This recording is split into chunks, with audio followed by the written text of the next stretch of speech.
ਕੁਦਰਤ ਵਿਲੱਖਣਤਾਵਾਂ ਦਾ ਸੁਮੇਲ।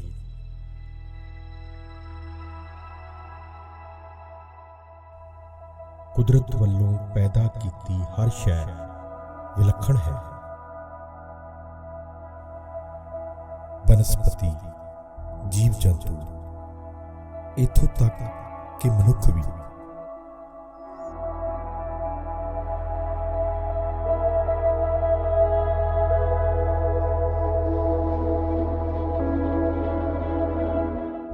ਬਲਵਾਨ ਕੁਦਰਤ ਵਿਲੱਖਣ ਇਨਸਾਨ ਬਣਾਉਣ ਲਈ ਪਹਿਲਾਂ ਉਸ ਨੂੰ ਹੋਰ ਮਨੁੱਖਾਂ ਨਾਲੋਂ ਵਿਲੱਖਣਤਾ ਦੇ ਕੇ ਚੁਣੌਤੀ ਦਿੰਦੀ ਹੈ।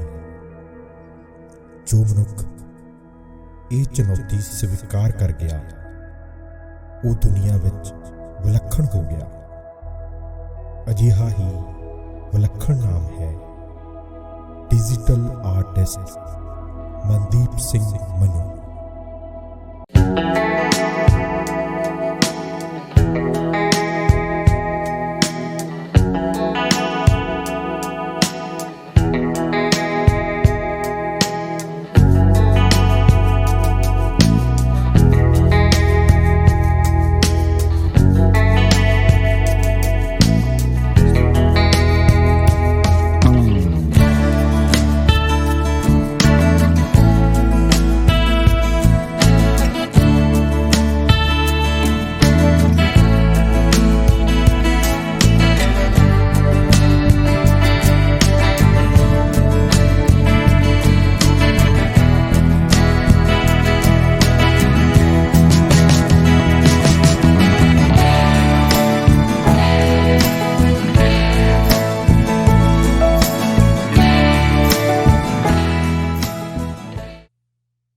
ਗੁਰੂ ਕੀ ਨਗਰੀ ਸ਼੍ਰੀ ਅੰਮ੍ਰਿਤਸਰ ਸਾਹਿਬ,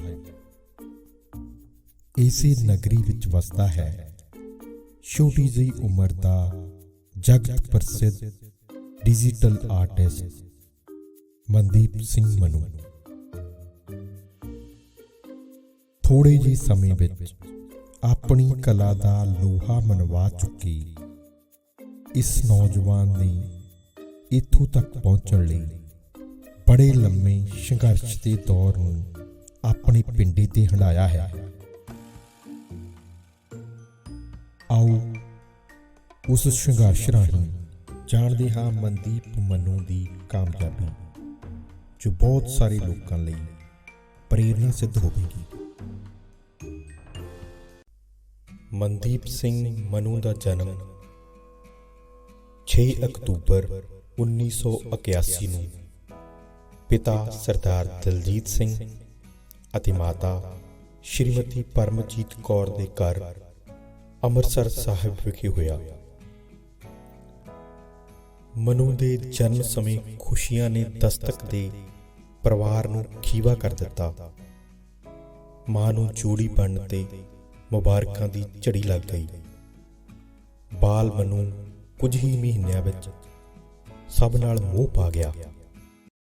ਮਨੂ ਜਦੋਂ 81 ਚ ਦਾ ਬਰਥ ਹੋਇਆ ਐਜ਼ ਅ ਨਾਰਮਲ ਚਾਈਲਡ,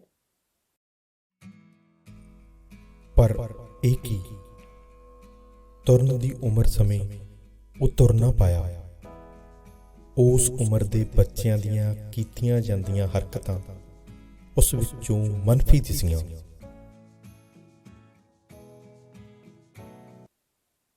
ਫਿਰ ਜਦੋਂ ਇਹਦੀ ਬੈਠਣ ਦੀ ਉਮਰ ਆਈ ਤੇ ਬੈਠ ਨਹੀਂ ਸੀ ਪਾਉਂਦਾ। ਉਦੋਂ ਪਹਿਲਾਂ ਨੂੰ ਫੀਵਰ ਵਗੈਰਾ ਆਉਂਦਾ ਰਿਹਾ। ਫਿਰ ਅਸੀਂ ਡਾਕਟਰਾਂ ਨੂੰ ਵਿਖਾਇਆ, ਫਿਰ 3-4 ਸਾਲ ਤੱਕ ਇੱਥੇ ਸਾਰੇ ਡਾਕਟਰ ਨੂੰ ਵਿਖਾਇਆ, ਨਹੀਂ ਕੋਈ ਗੱਲ ਬਣੀ। ਚੱਲ ਨਹੀਂ ਸੀ ਪਾਉਂਦਾ, ਖੜਾ ਵੀ ਨਹੀਂ ਹੋ ਸਕਦਾ। ਪਰਿਵਾਰ ਨੂੰ ਫਿਕਰ ਹੋਇਆ। ਇਕੱਲਾ ਫਿਕਰ ਹੀ ਨਹੀਂ, ਸਗੋਂ ਇੱਕ ਜੰਗ ਸ਼ੁਰੂ ਹੋ ਗਈ। ਮਨੂ ਦੀ ਸੁਖਾਵੀਂ ਜ਼ਿੰਦਗੀ ਦੀ ਡਰਦੀਆਂ ਕਿਆਸ ਰਾਈਆਂ ਹਕੀਕਤ ਵਿੱਚ ਬਦਲਣ ਲੱਗੀਆਂ। ਉਫ, ਮਨੂ ਨੂੰ ਸੀਪੀ ਨਾਂ ਦੀ ਬਿਮਾਰੀ ਨੇ ਆ ਘੇਰਾ ਪਾਇਆ। ਪਰਿਵਾਰ ਦਾ ਮਾਹੌਲ ਸੋਗੀ ਹੋ ਗਿਆ। ਹਰ ਤਰਫ ਡਰ, ਸਹਿਮ ਤੇ ਫਿਕਰ ਦਾ ਆਲਮ ਛਾ ਗਿਆ। ਮਨ ਵਿੱਚ ਆਉਂਦਾ ਤੇ ਹੈਗਾ ਹੀ, ਹਰ ਮਾਂ ਚਾਹੁੰਦੀ ਉਹ ਤਾਂ ਬੱਚਾ ਤੰਦਰੁਸਤ ਹੋਵੇ, ਪਰ ਹਰ ਕੋਈ ਤੇ ਇੰਨਾ ਮਤਲਬ ਭਾਗਾ ਤੇ ਨਹੀਂ ਹੁੰਦਾ। ਉਹ ਵੀ ਤਾਂ ਮਾਵਾਂ ਸਾਡੇ ਵਰਗੀਆਂ ਜਿਨ੍ਹਾਂ ਦੇ ਬੱਚੇ ਡਿਸੇਬਲ। ਪਰ ਇਹ ਤਾਂ ਕੋਈ ਹੱਲ ਨਹੀਂ ਸੀ। ਪਰਿਵਾਰ ਨੇ ਇਸ ਬਿਮਾਰੀ ਨਾਲ ਜੰਗ ਲੜਨ ਲਈ ਕਮਰ ਕੱਸ ਲਈ। ਮਿਲਟਰੀ ਵਿੱਚੋਂ ਰਿਟਾਇਰਡ ਡਾਕਟਰ ਨੇ ਟ੍ਰੀਟਮੈਂਟ ਕਰਨਾ ਸ਼ੁਰੂ ਕੀਤਾ। ਮਾਲਸ਼ਾਂ ਸ਼ੁਰੂ ਹੋ ਗਈਆਂ। ਮਨੂ ਨੂੰ ਸਵਿਮਿੰਗ ਕਰਵਾਈ ਜਾਂਦੀ, ਲੱਤਾਂ ਤੇ ਪਲਾਸਟਰ ਲੱਗੇ।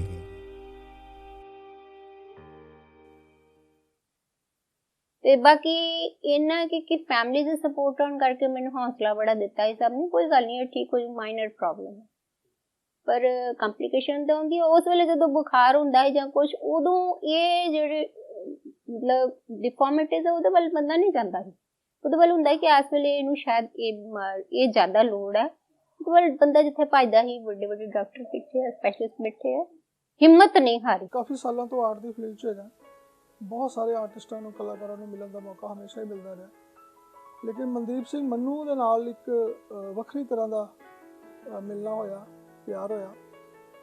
ਐਸਾ ਪਿਆਰ ਪਿਆ ਕਿ ਜਿਹੜਾ ਤਕਰੀਬਨ 20-25 ਸਾਲ ਹੋ ਗਏ ਅਜੇ ਤੱਕ ਨਾਨ ਸਟਾਪ ਚੱਲਿਆ ਹੋਇਆ। ਜੇ ਮੈਂ ਸਟਾਰਟਿੰਗ ਦੀ ਗੱਲ ਕਰਾਂ ਤੇ ਕਹਿੰਦੇ ਨੇ ਕਿ ਕੀ ਫਰਕ ਹੈ ਆਰਟਿਸਟ ਵਿੱਚ ਔਰ ਕਾਰੀਗਰ ਵਿੱਚ, ਕੀ ਫਰਕ ਹੈ। ਤੋ ਇੱਕ ਸਿੰਪਲ ਜੀ ਇਕੁਏਸ਼ਨ ਬੜੀ ਦੇਰ ਤੋਂ ਮੰਨੀ ਜਾਂਦੀ ਹੈ ਕਿ ਜੇ ਕੋਈ ਆਪਣੇ ਹੱਥ ਨਾਲ ਕੰਮ ਕਰਦਾ ਹੈ ਉਹ ਲੇਬਰ ਕਲਾਸ ਹੈ, ਜੇ ਕੋਈ ਆਪਣੇ ਹੱਥ ਔਰ ਦਿਮਾਗ ਨਾਲ ਕੰਮ ਕਰਦਾ ਹੈ ਤੇ ਉਹ ਕਾਰੀਗਰ ਹੈ, ਔਰ ਜੇ ਕੋਈ ਆਪਣੇ ਹੱਥ, ਦਿਮਾਗ ਔਰ ਦਿਲ ਦੇ ਨਾਲ ਕੰਮ ਕਰਦਾ ਹੈ ਤੇ ਫਿਰ ਉਹ ਕਲਾਕਾਰ ਹੈ। ਸੋ ਅਸਲੀ ਕਲਾਕਾਰ ਦੀ ਨਿਸ਼ਾਨੀ ਇਹ ਹੈ ਕਿ ਉਹ ਦਿਲ ਦਾ ਇਸਤੇਮਾਲ ਜ਼ਿਆਦਾ ਕਰਦਾ, ਹੱਥ ਦਾ ਔਰ ਦਿਮਾਗ ਦਾ ਇਸਤੇਮਾਲ ਘੱਟ ਕਰਦਾ।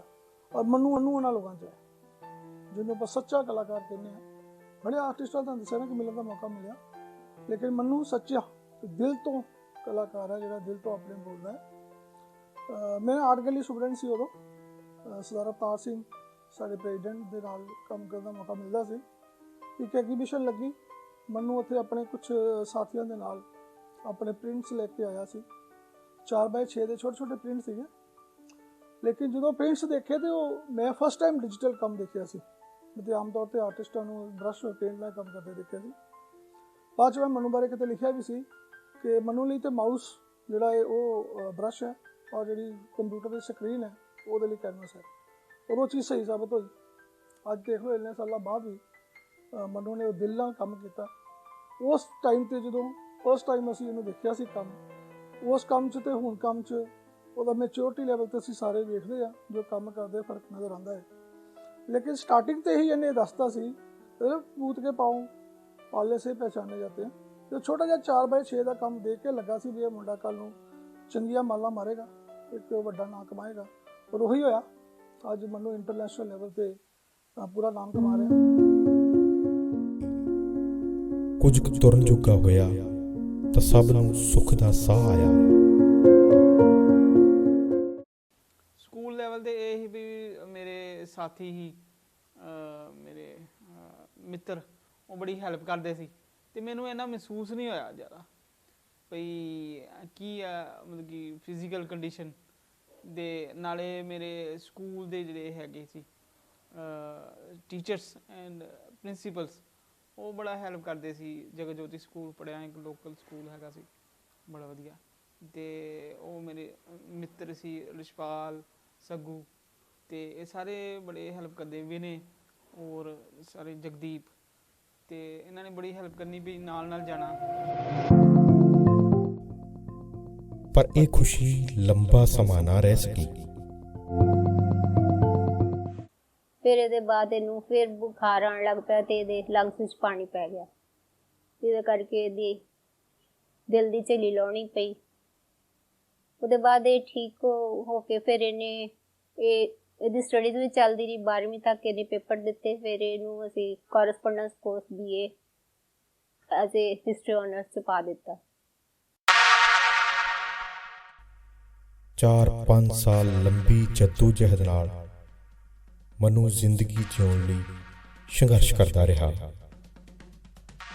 ਹਾਂ, ਮਨੂ ਠੀਕ ਹੋ ਗਿਆ। ਪਰਿਵਾਰ ਨੇ ਸਲਾਹ ਕੀਤੀ ਕਿ ਮਨੂ ਨੂੰ ਅਕਾਊਂਟਸ ਸਿਖਾਇਆ ਜਾਵੇ ਤਾਂ ਕਿ ਉਹ ਆਪਣੀ ਰੋਜੀ ਬੈਠ ਕੇ ਆਸਾਨੀ ਨਾਲ ਕਮਾ ਸਕੇ। ਪਰ ਆਰਟਿਸਟ ਮਨ ਅੰਕੜਿਆਂ ਦੀ ਖੇਡ ਨੂੰ ਨਕਾਰ ਗਿਆ। ਘਰ ਵਿੱਚ ਕਿਤਾਬਾਂ ਦਾ ਸੁਖਾਵਾਂ ਮਾਹੌਲ ਸੀ। ਅਮਰੋਜ਼ ਦੇ ਚਿੱਤਰ ਮਨੂ ਨੂੰ ਧੂਹ ਪਾਉਂਦੇ।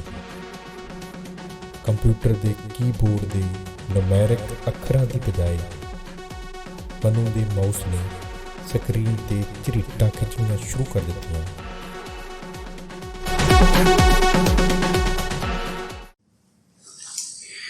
ਅੰਮ੍ਰਿਤਸਰ ਦੀ ਇਤਿਹਾਸਿਕ ਨਗਰੀ ਤੋਂ ਤੁਹਾਨੂੰ ਸਾਰਿਆਂ ਨੂੰ ਬਹੁਤ ਸਾਰੀਆਂ ਦੁਆਵਾਂ। ਅਸੀਂ ਖੁਸ਼ਕਿਸਮਤ ਹਾਂ ਕਿ ਸਾਡੇ ਕੋਲ ਇੱਕ ਇਹੋ ਜਿਹਾ ਜ਼ਖੀਰਾ, ਇੱਕ ਇਹੋ ਜਿਹਾ ਐਸੈਟ, ਇੱਕ ਇਹੋ ਜਿਹਾ ਟ੍ਰੈਸ਼ਰ ਹੈ ਜਿਹਨੂੰ ਨਾ ਕੇਵਲ ਸਾਡਾ ਕੰਟੈਂਪਰੇਰੀ ਆਰਟ ਫੈਟਰਨਿਟੀ ਇੰਜੋਏ ਕਰੀਏ, ਬਲਕਿ ਆਉਣ ਵਾਲੀਆਂ ਜਨਰੇਸ਼ਨਸ ਵੀ ਉਸ ਦੀ ਕਲਾ ਤੋਂ ਮੁਤਾਸਿਰ ਹੋ ਕੇ ਬਹੁਤ ਕੁਝ ਸਿੱਖਣਗੀਆਂ। ਮੇਰੀ ਮੁਰਾਦ ਮਨਦੀਪ ਮਨੂ ਤੋਂ। 1981 'ਚ ਇਸ ਧਰਤੀ ਤੇ ਜੰਮਿਆ 39 ਸਾਲਾਂ ਦੀ ਇਸ ਛੋਟੀ ਜਿਹੀ ਜ਼ਿੰਦਗੀ ਦੇ ਵਿੱਚ ਇੰਨੀਆਂ ਵੱਡੀਆਂ ਬੁਲੰਦਾਂ ਉੱਠ ਚੁੱਕਾ ਹੈ ਕਿ ਹਿੰਦੁਸਤਾਨ ਹੀ ਨਹੀਂ, ਮੇਰੇ ਖਿਆਲ ਪੂਰੀ ਦੁਨੀਆ ਦੇ ਸਾਰੇ ਕੌਂਟੀਨੈਂਟਸ ਨੇ ਜਿਨ੍ਹਾਂ ਦੇ ਵਿੱਚ ਮਨੂ ਦਾ ਕੰਮ ਪ੍ਰਦਰਸ਼ਿਤ ਹੋ ਚੁੱਕਾ ਹੈ।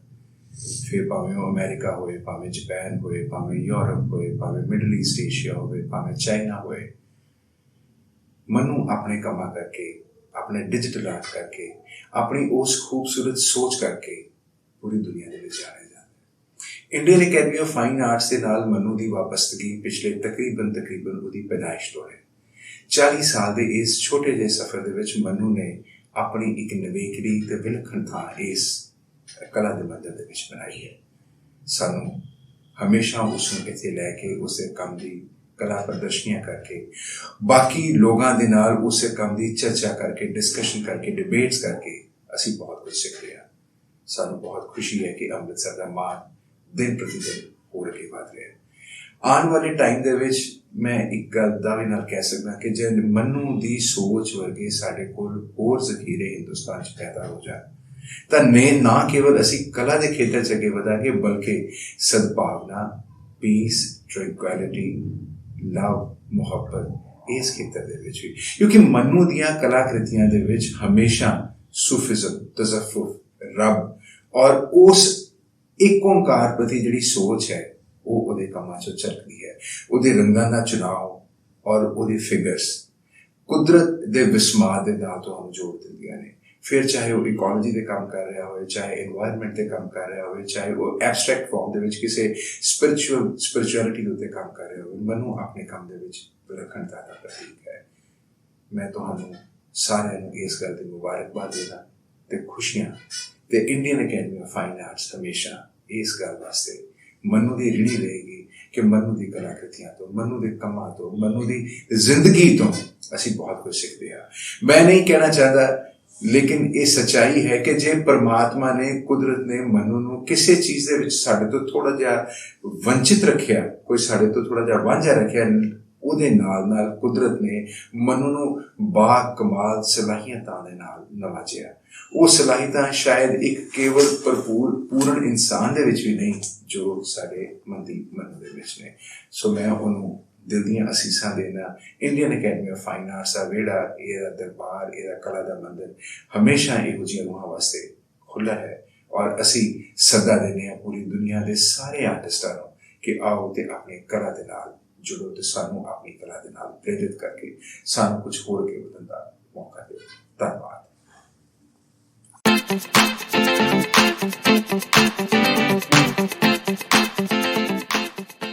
ਘਰ ਆਉਂਦੀਆਂ ਕਿਤਾਬਾਂ ਦੇ ਟਾਈਟਲ ਉਸ ਨੂੰ ਖਿੱਚ ਪਾਉਂਦੇ ਤਾਂ ਉਹ ਕਿਤਾਬਾਂ 'ਤੇ ਬਣੇ ਟਾਈਟਲ ਨੁਮਾ ਤਸਵੀਰਾਂ ਉਲੀਕਣ ਲੱਗਾ। ਪਰਿਵਾਰ ਨੇ ਵੀ ਵਿਰੋਧ ਨਾ ਕੀਤਾ।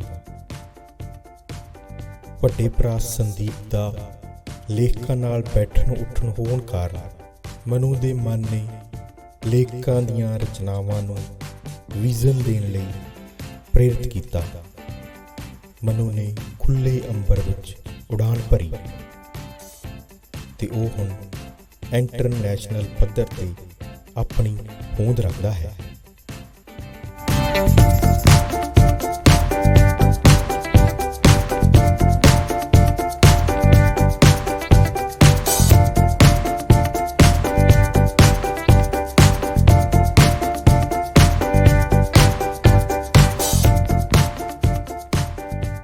ਜਿਹੜਾ ਮੇਰਾ ਪਹਿਲਾਂ ਆਰਟ ਗੈਲਰੀ 'ਚ ਕੰਮ ਲੱਗਿਆ ਉਹ ਤੇ ਕਾਫੀ 2003 'ਚ, ਤੇ ਉਹ ਬੜਾ ਡਿਫਰੈਂਟ ਕੰਮ ਸੀ, ਉਹ ਕੋਲਾਜ ਬੇਸ ਕੰਮ ਸੀ। ਤੇ ਜਿਹੜਾ ਹੁਣ ਕੰਮ ਕਰ ਰਿਹਾ ਉਹ ਸਿਰਫ ਇੱਕ ਨੈਚੁਰਲ ਕਲਰਸ ਨਾਲ ਖੇਡਣ ਡਿਆ ਔਰ ਕਲਰਸ ਨਾਲ ਸਕੀਮ ਬਣਾ ਕੇ ਉਹਦਾ ਕੰਮ ਕਰਨ ਡਿਆ, ਕੁਛ ਸਕੈਚ ਲੈ ਕੇ ਕੰਮ ਕਰਨ ਡਿਆ। ਬੁੱਧ ਦੇ ਮੈਂ ਕੀਤੇ ਕੰਮ, ਕਈ ਕੁਛ ਬਾਬਾ ਨਾਨਕ ਦਾ ਵੀ ਕੀਤਾ ਸਕੈਚ ਬਣਾ ਕੇ, ਉਹਨੂੰ ਕੁਦਰਤ ਨਾਲ ਮੇਲ ਕਰ ਆ ਕੇ, ਤੇ ਉਹ ਮੈਂ ਕੰਮ ਕਰ ਰਿਹਾ ਅੱਜ ਕੱਲ੍ਹ। ਤੇ ਕੁਛ ਜਿਹੜੇ ਹੈਗੇ ਆ, ਜਿਹੜੇ ਇੰਟਰਨੈਸ਼ਨਲੀ ਜਿਹੜੇ ਐਗਜ਼ੀਬਿਟ ਹੋਈਆਂ, ਉਹ ਸਾਰੀਆਂ ਜਿਹੜੀਆਂ ਹੈਗੀਆਂ ਮੇਰੀਆਂ ਵਰਕ ਉਹ ਟੋਟਲੀ ਡਿਜੀਟਲ ਆਰਟ ਦੇ ਬੇਸ ਸੀ। ਨਾ ਕੋਈ ਨੋਟ ਅ ਸਿੰਗਲ ਲਾਈਨ, ਉਸ ਕਲਰਸ ਨਾਲ ਮਿਕਸਿੰਗ ਕਰਕੇ ਉਹਨੂੰ ਇੱਕ ਡਿਫਰੈਂਟ ਸ਼ੇਪ ਦੇ ਕੇ ਉਹ ਬਣਾਇਆ ਗਿਆ ਮੇਰਾ ਕੰਮ। ਵੈਸੇ ਤਾਂ ਕਿਸੇ ਕਵਿਤਾ ਬਾਰੇ ਜਾਂ ਕਿਸੇ ਪੇਂਟਿੰਗ ਬਾਰੇ ਗੱਲ ਕਹਿਣੀ ਔਖੀ ਹੁੰਦੀ ਹੈ, ਕਿਉਂਕਿ ਇਹ ਮਹਿਸੂਸ ਕਰਨ ਵਾਲੀਆਂ ਚੀਜ਼ਾਂ ਹੁੰਦੀਆਂ।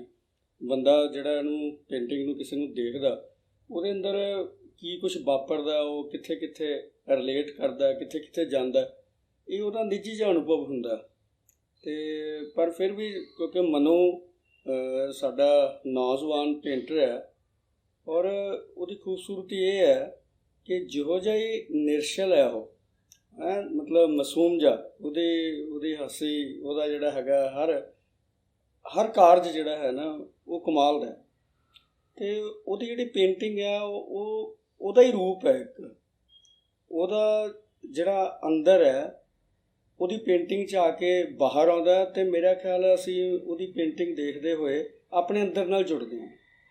ਮੈਂ ਜੇ ਕੁਛ ਉਦਾਹਰਨਾਂ ਦੇਵਾਂ ਉਹਦੀਆਂ ਪੇਂਟਿੰਗਾਂ ਜਿੰਨੀਆਂ ਮੈਂ ਦੇਖਦਾ, ਕਿਉਂਕਿ ਡਿਜੀਟਲ ਪੇਂਟਿੰਗਸ ਨੇ ਉਹਦੇ, ਔਰ ਸਾਨੂੰ ਉਹਦਾ ਫਾਇਦਾ ਇਹ ਰਹਿੰਦਾ ਕਿ ਔਨਲਾਈਨ ਉਹ ਦਿਸਦੀਆਂ ਰਹਿੰਦੀਆਂ, ਮੈਂ ਆਪਦੇ ਘਰੇ ਬੈਠਾ ਵੀ ਦੇਖਦਾ ਮਾਨਸਾ ਹੀ। ਔਰ ਜਿੰਨੀਆਂ ਵੀ ਉਹਦੀਆਂ ਜਿਹੜੀਆਂ ਪੇਂਟਿੰਗਸ ਬਾਹਰਲੇ ਦੇਸ਼ਾਂ 'ਚ ਇੱਧਰ ਉੱਧਰ ਜਿੱਥੇ ਵੀ ਉਹਨਾਂ ਦੀ ਪ੍ਰਦਰਸ਼ਨੀ ਹੁੰਦੀ ਹੈ, ਉਹ ਇਨਾਮ ਤਾਂ ਜਿੱਤਦਾ, ਸਗੋਂ ਸਾਡੇ ਮਨਾਂ 'ਚ ਜਿਹੜੇ ਅਸੀਂ ਦੇਖਣ ਵਾਲੇ ਹਾਂ ਉਹਨਾਂ ਅੰਦਰ ਵੀ ਇੱਕ ਵੱਖਰੀ ਤਰ੍ਹਾਂ ਦੀ ਜਿਹੜੀ ਹੈ ਮੈਂ ਕਹਿੰਦਾ ਫੀਲ ਪੈਦਾ ਕਰਦਾ। ਉਹਦੀ ਇੱਕ ਪੇਂਟਿੰਗ ਮੈਂ ਆਪਣੀ ਕਿਤਾਬ 'ਤੇ ਵੀ ਲਾਈ, ਓਕ 'ਤੇ, ਔਰ ਓਕ ਜਦੋਂ ਮੈਂ ਉਹਦਾ ਨਾਂ ਰੱਖਿਆ ਮੇਰੇ ਮਨ 'ਚ ਕਿੰਨੇ ਟਾਈਟਲ ਆਏ ਗਏ, ਪਰ ਮੈਨੂੰ ਜਿਹੜੀ ਸੰਤੁਸ਼ਟੀ ਹੋਈ ਉਹ ਮਨੋਂ ਦੀ ਉਸ ਡਿਜੀਟਲ ਪੇਂਟਿੰਗ ਨਾਲ ਹੋਈ ਜਿਹੜੀ ਮੈਂ ਟਾਈਟਲ 'ਤੇ ਲਾਈ। ਔਰ ਉਹ ਓਕ ਇਕੱਲਾ ਹੀ ਨਹੀਂ ਸੀ ਕਿ ਉਹ ਇਕੱਲਾ ਬੁੱਕ ਨੂੰ ਦਰਸਾਉਂਦਾ ਓਕ ਸੀ, ਸਗੋਂ ਉਹ ਓਕ ਦੀ ਜਿਹੜੀ ਸਾਰੀ ਕਹਾਣੀ ਸੀ ਪਿੱਛੇ, ਓਕ ਦੀ ਜਿਹੜਾ ਹੈਗਾ ਓਕ ਦਾ ਮਹੱਤਵ ਕੀ ਹੈ, ਓਕ ਪਾਣੀ ਨਾਲ ਕਿਵੇਂ ਰਿਲੇਟ ਕਰਦਾ, ਇਹ ਪਹਿਲਾ ਭਾਂਡਾ ਕਿਵੇਂ ਬਣਿਆ, ਉਹ ਸਾਰਾ ਕੁਛ ਉਹਦੇ ਰੰਗਾਂ 'ਚ ਔਰ ਉਹਦੇ ਆਕਾਰਾਂ 'ਚ ਨਜ਼ਰ ਆਉਂਦਾ ਸੀ। ਔਰ ਸਾਡੇ ਕੋਲੇ ਪੰਜਾਬੀ ਦੇ ਵਿੱਚ ਮੈਂ ਸੋਚਦਾ ਕਿ ਕਵੀ ਬਹੁਤ ਸਾਰੇ ਆ ਪਰ ਪੇਂਟਰ ਬਹੁਤ ਥੋੜ੍ਹੇ ਆ।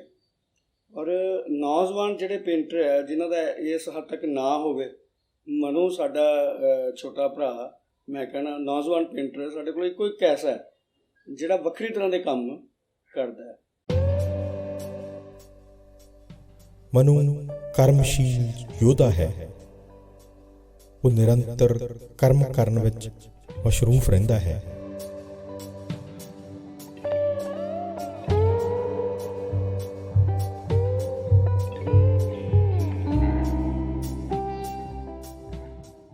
ਮੈਂ ਜੰਝ ਸੋਚਦਾ ਵਾਂ, ਜੰਝ ਕਈ ਵਾਰੀ ਮੈਨੂੰ ਕਈ ਹਫ਼ਤੇ ਲੱਗ ਜਾਂਦੇ, ਕਈ ਮਹੀਨੇ ਮੈਂ ਕੰਮ ਨਹੀਂ ਕਰਦਾ। ਅਤੇ ਮੈਨੂੰ ਉਸ ਘਰ ਵਾਲੇ ਵੀ ਕਹਿੰਦੇ ਤੇ ਕੀ ਗੱਲ ਹੋ ਗਈ ਅੱਜ ਕੱਲ੍ਹ ਕੰਮ ਨਹੀਂ ਕਰਦਾ। ਜੇ ਮਨ ਨਹੀਂ ਕਰਦਾ ਤਾਂ ਨਹੀਂ ਕਰਦਾ, ਜੇ ਕਰਦਾ ਤਾਂ ਫਿਰ ਕਈ ਘੰਟੇ ਮੈਂ ਕੰਪਿਊਟਰ 'ਤੇ ਲੱਗਾ ਰਹਿਣਾ, ਕੰਮ ਕਰਦਾ ਰਹਿਣਾ। ਹੋਰ ਕਈ ਕੰਮ ਮੇਰੇ ਚੱਲਦੇ ਰਹਿੰਦੇ, ਕਈ ਸੁਪਨੇ 'ਚ ਵੀ ਕਈ ਚੀਜ਼ਾਂ ਆ ਜਾਂਦੀਆਂ, ਔਰ ਕਈ ਚੀਜ਼ਾਂ ਹੁੰਦੀਆਂ ਵੀ ਮੈਂ ਸਟੋਪ ਕਰਕੇ ਫਿਰ ਛੱਡ ਦੇਣਾ, ਫਿਰ ਸ਼ੁਰੂ ਹੁੰਦਾ ਵਾ ਥੋੜ੍ਹਾ ਸਟੋਪ ਪ੍ਰੋਸੈਸਿੰਗ, ਤੇ ਕਈ ਚੀਜ਼ਾਂ ਹੁੰਦੀਆਂ ਮੈਂ ਜਿੰਜ ਛੱਡਤਾ, ਫਿਰ ਮੈਂ ਹੋਰ ਕੋਈ ਸੋਚਿਆ, ਫਿਰ ਉਹਦੇ ਸੰਦਰਭ 'ਚ ਉਹ ਬਣਾਇਆ ਚੀਜ਼ ਤੇ ਮਿਕਸ ਕਰਕੇ ਉਹ ਮੈਂ ਕੰਮ ਕਰਦਾ। ਕਰੋਨਾ ਤੇ ਵੀ ਮੈਂ ਕਾਫੀ ਚੀਜ਼ ਕੀਤੀਆਂ, ਕਿਸਾਨਾਂ ਦੇ ਵੀ ਮੈਂ ਕੁਛ ਨਾ ਕੁਛ ਕੀਤਾ ਹੈ ਕੰਮ, ਵੂਮਨ ਤੇ ਬੜਾ ਕੀਤਾ ਕੰਮ ਥੋੜਾ ਔਰ ਉਹਦੇ ਬੁੱਧਾ ਤੇ ਕੀਤਾ। ਬੁੱਧਾ ਕਿਉਂਕਿ ਮੈਂ ਇੰਸਪਾਇਰ ਹੈਗਾ ਬੁੱਧਾ ਤੋਂ, ਬੁੱਧਾ ਦੀ ਥਿਓਰੀ ਤੋਂ। ਇੱਕ ਮੇਰੇ ਕੰਮ 'ਚ ਹੈਗਾ ਟਰਾਂਸਪੇਰੈਂਸੀ, ਕਲਰਸ ਦੀ ਟਰਾਂਸਪੇਰੈਂਸੀ, ਇੱਕ ਕਲਰ ਨੂੰ ਦੂਜੇ ਕਲਰ ਨੂੰ ਮਿਕਸ ਕਰਕੇ ਉਹਦਾ ਅਲੱਗ ਚੀਜ਼ ਬਣਾਉਣਾ, ਉਹ ਵੀ ਕੰਮ ਕਾਫੀ ਮੈਂ ਕਰਦਾ ਪਿਆ। ਮਨੂ ਦਾ ਖਿਆਲ ਆਉਂਦੇ ਹੀ ਮਨ ਵਿੱਚ ਇੱਕ ਸਕਾਰਾਤਮਕ ਆਵਾਜ਼ ਆਉਂਦੀ ਹੈ, ਇੱਕ ਸੱਚ ਤੇ ਸੁਥਰੇ ਹੋਣ ਦਾ ਆਭਾਸ ਸਾਡੇ ਆਸੇ-ਪਾਸੇ ਫੈਲ ਜਾਂਦਾ ਹੈ। ਉਸ ਦੀ ਹੋਂਦ ਨਾਲ ਨਜ਼ਰ ਆਉਂਦਾ ਹੈ ਕਿ ਕਿਵੇਂ ਇੱਕ ਹਿੰਮਤ ਇਨਸਾਨ ਨੂੰ ਬਹੁਤ ਬੜਾ ਬਣਾ ਸਕਦੀ ਹੈ, ਤੇ ਉਹ ਮਨੂ ਬਣ ਗਿਆ। ਜਿੱਥੋਂ ਤੱਕ ਮਨੂ ਦੀ ਚਿੱਤਰਕਲਾ ਦਾ ਸੰਬੰਧ ਹੈ, ਮੀਡੀਅਮ ਕੋਈ ਵੀ ਹੋਵੇ, ਐਕਸਪ੍ਰੈਸ਼ਨ ਮਹੱਤਵਪੂਰਨ ਹੁੰਦਾ ਹੈ। ਟੈਕਨੀਕ ਕੋਈ ਵੀ ਹੋਵੇ, ਉਹਦੇ ਨਾਲ ਤੁਸੀਂ ਕੀ ਕਰਦੇ ਹੋ ਉਹ ਮਹੱਤਵਪੂਰਨ ਹੁੰਦਾ ਹੈ। ਤੇ ਮਨੂ ਸੱਚਾ ਸੁਥਰਾ ਹੈ। ਬਸ ਮੈਨੂੰ ਇਹ ਸਮਝ ਆਉਂਦਾ ਉਹਦਾ ਚਿੱਤਰ ਦੇਖ ਕੇ ਕਿ ਉੱਥੇ ਕੋਈ ਸੱਚ ਹੈ, ਉੱਥੇ ਕੋਈ ਬਣਾਵਟ ਨਹੀਂ ਹੈ, ਉੱਥੇ ਕੋਈ ਵੀ ਬਹੁਤ ਜ਼ਿਆਦਾ ਆਪਣੇ ਆਪ ਨੂੰ ਦਿਖਾਉਣ ਦੀ, ਆਪਣੇ ਆਪ ਨੂੰ ਸ਼ੋਅ ਆਫ ਕਰਨ ਦੀ ਕੋਈ ਇੱਛਾ ਨਹੀਂ ਹੈ। ਉੱਥੇ ਸਿਰਫ ਉਹੀ ਹੈ ਜੋ ਸੱਚ ਹੈ, ਜੋ ਉਹ ਜਾਣਦਾ ਹੈ, ਔਰ ਉਹ ਜੋ ਜਾਣਦਾ ਹੈ ਉਹ ਵੀ ਬਹੁਤ ਗਹਿਰਾ ਹੈ। ਮੈਂ ਉਸਦੇ ਚਿੱਤਰ ਵੇਖੇ ਨੇ, ਉਹਨਾਂ ਚਿੱਤਰਾਂ ਵਿੱਚ ਸੱਚ ਦੀ ਆਵਾਜ਼ ਹੈ, ਉਹਨਾਂ ਚਿੱਤਰਾਂ ਵਿੱਚ ਮਨੂ ਹੈ, ਉਹਨਾਂ ਚਿੱਤਰਾਂ ਵਿੱਚ ਈਸ਼ਵਰ ਹੈ, ਉਹਨਾਂ ਚਿੱਤਰਾਂ ਵਿੱਚ ਪ੍ਰਾਕ੍ਰਿਤੀ ਹੈ। ਉਸ ਪ੍ਰਾ ਦੀ ਕ੍ਰਿਤੀ ਸਾਨੂੰ ਨਜ਼ਰ ਆਉਂਦੀ ਹੈ, ਉਸਦੇ ਬੜੇ ਸਧਾਰਨ ਰੰਗਾਂ ਦੇ ਵਿੱਚ ਤੇ ਸਧਾਰਨ ਰੇਖਾਵਾਂ ਦੇ ਵਿੱਚ ਇੱਕ ਬਹੁਤ ਹੀ ਪੋਜ਼ਿਟਿਵ, ਬਹੁਤ ਹੀ ਸਕਾਰਾਤਮਕ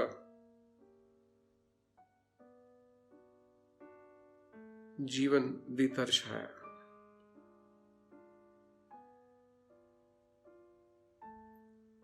ਮਨੂ ਨੂੰ ਮੈਂ ਬਹੁਤ ਪਿਆਰ ਕਰਦਾ ਹਾਂ, ਉਹ ਬਹੁਤ ਪਿਆਰਾ ਇਨਸਾਨ ਹੈ। ਕਿਉਂਕਿ ਜਦੋਂ ਤੁਸੀਂ ਕਿਸੇ ਇਨਸਾਨ ਨੂੰ ਮਿਲੋ, ਜੇ ਤੁਹਾਡੇ ਅੰਦਰ ਵੀ ਸੱਚ ਉਪਜੇ ਕਿਸੇ ਇਨਸਾਨ ਨੂੰ ਮਿਲਣ ਦੀ ਵਜ੍ਹਾ ਨਾਲ, ਉਸ ਦੀ ਹੋਂਦ ਵਿੱਚ ਜੇ ਤੁਸੀਂ ਬਹੁਤ ਸੁੰਦਰ ਖੂਬਸੂਰਤ ਸ਼ਬਦਾਂ ਦਾ ਇਸਤੇਮਾਲ ਕਰਦੇ ਹੋ, ਜੇ ਤੁਸੀਂ ਬਹੁਤ ਖੂਬਸੂਰਤ ਆਪਣੇ ਆਪ ਅੰਦਰ ਮਹਿਸੂਸ ਕਰਦੇ ਹੋ, ਇਸ ਦਾ ਮਤਲਬ ਕਿ ਉਸ ਇਨਸਾਨ ਦੇ ਵਿੱਚ ਕੁਝ ਤਾਂ ਹੈ। ਉਸ ਇਨਸਾਨ ਦੇ ਵਿੱਚ ਕੋਈ ਉਸ ਰੱਬੀ ਸੱਚਾਈ ਦੀ ਰੂਤ ਹੈ। ਉਸ ਦੇ ਚਿੱਤਰਾਂ ਵਿੱਚ ਤੇ ਉਸ ਦੀ ਇਨਸਾਨੀਅਤ ਵਿੱਚ, ਉਸ ਦੇ ਇਨਸਾਨ ਹੋਂਦ ਵਿੱਚ, ਇਨਸਾਨੀ ਹੋਂਦ ਵਿੱਚ ਇੱਕ ਸੱਚ ਦੀ ਝਲਕ ਹੈ। ਰੱਬ ਭਲਾ ਕਰੇ, ਮਨੂ ਸਦਾ ਖੁਸ਼ ਰਵੇ ਤੇ ਇਸ ਤਰ੍ਹਾਂ ਹੀ ਚਿੱਤਰਕਾਰੀ ਕਰਦਾ ਰਵੇ। ਮੈਂ ਸਿਰਫ ਇੰਨਾ ਹੀ ਆਸ਼ੀਰਵਾਦ ਦੇ ਸਕਦਾ ਹਾਂ।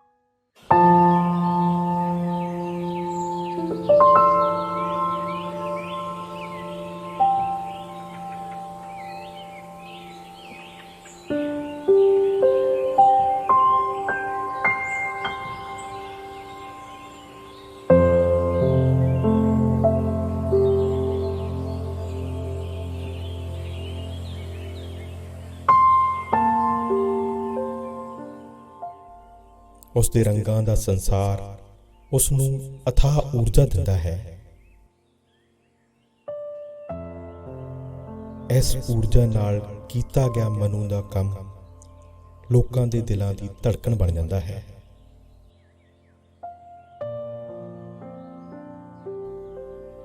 ਉਸ ਦੇ ਕੰਮ ਦੀ ਚਰਚਾ ਹੁੰਦੀ ਹੈ ਤੇ ਕਦਰਦਾਨ ਲੋਕ ਉਸ ਨੂੰ ਸਨਮਾਨਿਤ ਕਰਨ ਵਿੱਚ ਆਪਣਾ ਮਾਣ ਮਹਿਸੂਸ ਕਰਦੇ ਹਨ।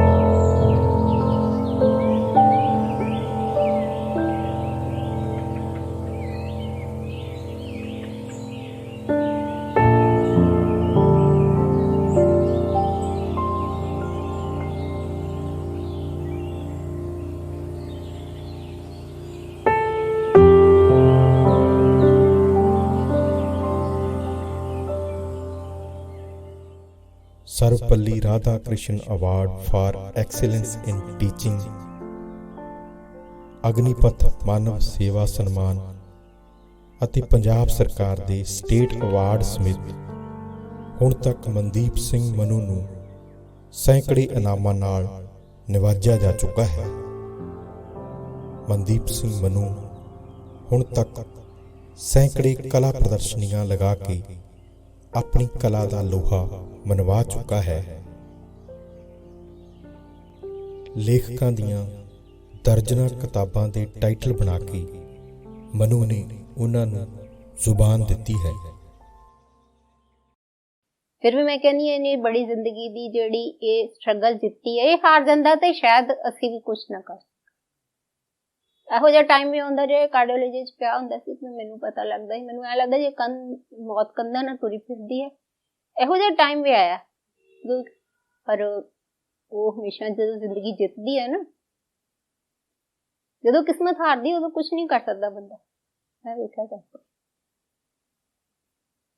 ਪਰ ਇਹ ਉਹ ਵਾਹਿਗੁਰੂ ਦੀਆਂ ਦਾਤਾਂ ਹੋਰ ਟੱਲ।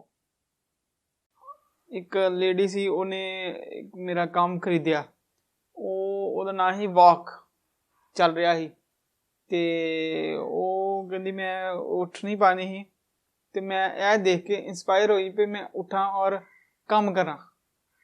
ਤੇ ਬਜ਼ੁਰਗ ਲੇਡੀ ਸੀ, ਤੇ ਫਿਰ ਉਹਨੇ ਲੈਟਰ ਵੀ ਲਿਖੀ ਮੈਨੂੰ, ਔਰ ਉਹਦੇ ਨਾਲ ਫਿਰ ਮੈਨੂੰ ਬੜਾ ਵਧੀਆ ਲੱਗਾ।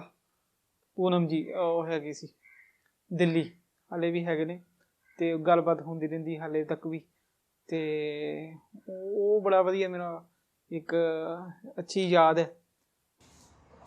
ਡਾਕਟਰ ਪਾਲ ਕੌਰ ਹੋਰਾਂ ਦੀ ਕਿਤਾਬ ਆਈ ਹੁਣ ਨਹੀਂ ਮਰਦੀ ਨਿਰਮਲਾ। ਉਹਨਾਂ ਬੀਬੀਆਂ ਬਾਰੇ ਹੈ ਜਿਹੜੀਆਂ ਦਮਿਤ ਨੇ, ਗਰੀਬ ਤੇ ਮਿਹਨਤਕਸ਼ ਲੋਕ, ਜਿਹੜੀਆਂ ਵੱਡੇ ਵੱਡੇ ਫਲੈਟਾਂ 'ਚ ਮਿਡਲ ਕਲਾਸੀ ਪਰਿਵਾਰਾਂ ਦੇ ਘਰ ਦਾ ਕੰਮਕਾਰ ਕਰਦੀਆਂ ਨੇ, ਆਪਣੇ ਬੱਚੇ ਪੜ੍ਹਾਉਂਦੀਆਂ, ਸੁਪਨੇ ਸਿਰਜਦੀਆਂ। ਮੈਂ ਮਨੂ ਨੂੰ ਉਹਦੇ ਟਾਈਟਲ ਵਾਸਤੇ ਉਹ ਕਵਿਤਾ ਭੇਜੀ,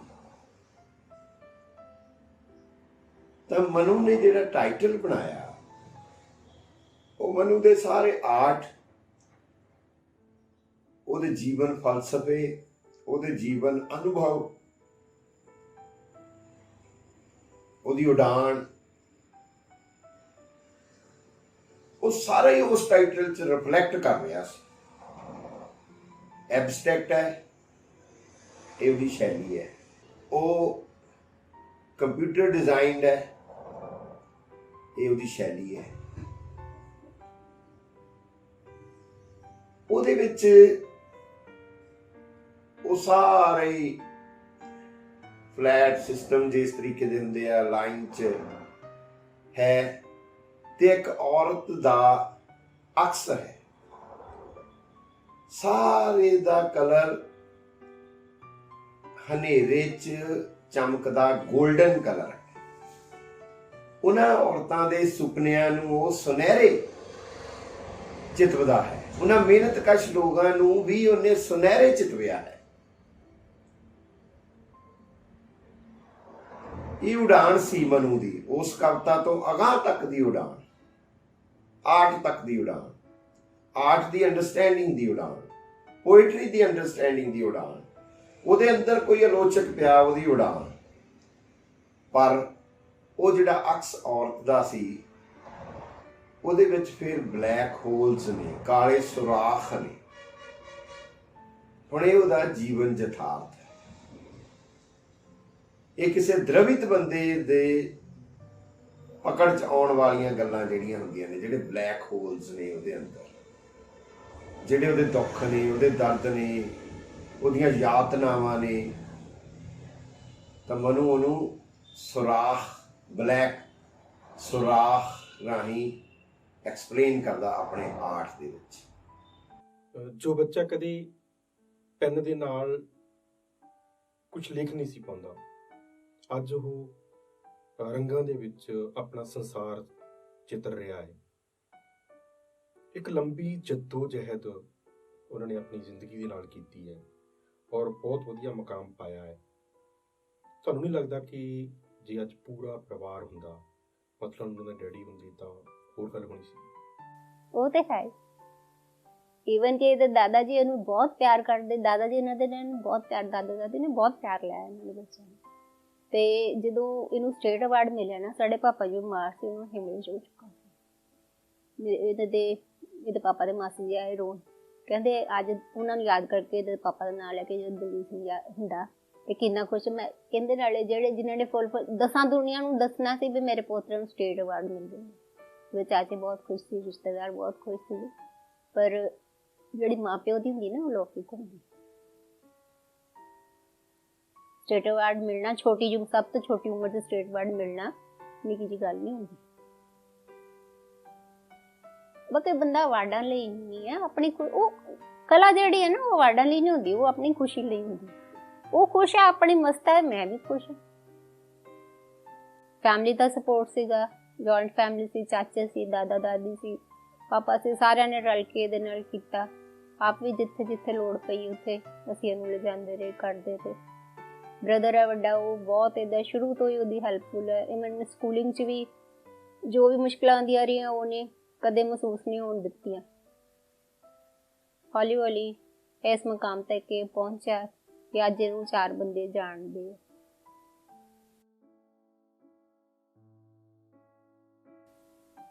ਹੋ ਸਕਦਾ ਕੋਈ ਮੇਰੀ ਇੱਕ ਗਲਤੀ ਹੋਵੇ ਤੇ ਬ੍ਰੇਨ ਸਪੌਟ ਆਇਆ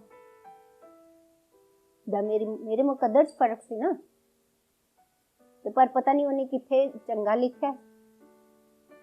ਨੋਰਮਲ ਬੱਚਾ ਇੰਨਾ ਕੁਝ ਅਚੀਵ ਕਰ ਹੀ ਨਹੀਂ ਸਕਦਾ। ਮੈਨੂੰ ਕੌਣ ਜਾਣਦਾ? ਅੱਜ ਮਨੂ ਦੀ ਬਦੌਲਤ ਮੈਨੂੰ ਬਹੁਤ ਲੋਕ ਜਾਣਦੇ। ਅੱਜ ਤੁਸੀਂ ਇੰਟਰਵਿਊ ਕਰਨਾ ਹੈ, ਕਿਉਂ ਆਏ? ਮਨੂ ਕੇ ਕਾਰਨ ਹੈ, ਮੇਰੇ ਕਾਰਨ ਥੋੜੀ ਆਏ। ਮੈਂ ਮਨੂ ਦਾ ਵਰਕ ਹੀ ਵੇਖਿਆ ਹੋਊਗਾ ਨਾ, ਕਿ ਤਾਂ ਮਨੂ ਤਾਂ ਨਹੀਂ ਵੇਖਿਆ।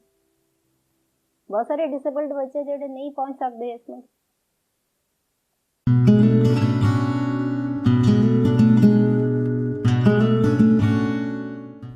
ਸ਼ਾਲਾ ਮਨਦੀਪ ਸਿੰਘ ਮਨੂ ਇਸੇ ਤਰ੍ਹਾਂ ਆਪਣੀ ਕਲਾ ਨੂੰ ਲੋਕ ਮਨਾਂ ਵਿੱਚ ਬਖੇਰਦਾ ਰਹੇ। ਅਸੀਂ ਉਸ ਦੀ ਚੰਗੀ ਸਿਹਤਯਾਬੀ ਅਤੇ ਲੰਬੀ ਉਮਰ ਲਈ ਦੁਆ ਕਰਦੇ ਹਾਂ।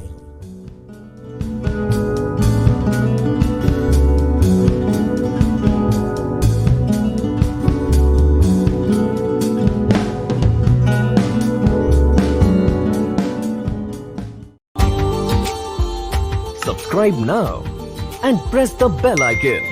Never miss an update.